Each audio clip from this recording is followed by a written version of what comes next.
St. Dominic's Family by Sister Mary Jean Dorsey, Order of Preachers.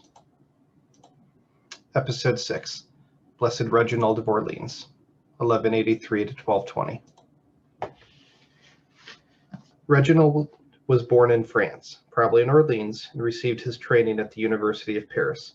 He taught canon law with great success, and because of his evident virtues and talents, was appointed dean of the cathedral chapter at Orleans. Here, as in Paris, he was renowned for the brilliance of his mind and the eloquence of his preaching, and also for a tender devotion to the Mother of God. Since he was a very zealous young man, Reginald was not content with his life as it was. He was, in truth, leading a very holy life, but he yearned for more. He determined on a pilgrimage to the Holy Land, perhaps to pray for light to know his vocation, and on his way to Jerusalem, he visited Rome. Here he discussed his desires with Cardinal Hugh de Senyi, explaining that he felt a great call to the primitive poverty and preaching of the apostles, but knew of no way to realize his hope. The cardinal replied that he knew the exact answer to his seeking, and sent him to St. Dominic, who was in Rome at the time.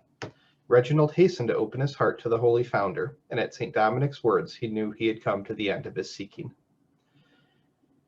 Reginald had scarcely made his decision to enter the order when he became so ill that his life was in danger. St. Dominic, who was greatly attracted to the young man and knew what an influence for good he would be in the order, prayed earnestly for his recovery. It was said of Dominic that he never asked anything of God that he did not obtain. In any case, it was the Queen of Heaven herself who came to cure the dying man and ransom him a little time on earth. Our Lady, accompanied by St. Cecilia and St. Catherine of Alexandria, appeared at Reginald's bedside and anointed him with a heavenly perfume. She showed him a long, white scapular and told him that it was to be part of the habit of the order. Going away, she left him completely cured and filled with great joy. The friars, who until that time, 1218, had worn the garb of the canons regular, gladly changed to the scapular especially designed for them by the Mother of God.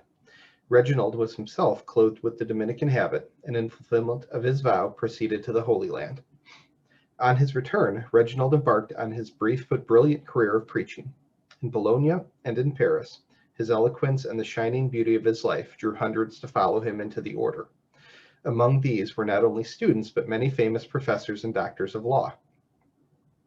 One of his greatest conquests was the young German, Jordan of Saxony, who was to be like Reginald himself, a kidnapper of souls for the service of God. The first to be given the scapular, and the first to wear the Dominican habit in the Holy Land, Reginald was also the first to die in it.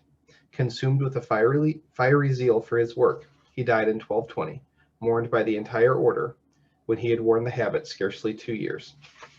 He displayed no fear of death.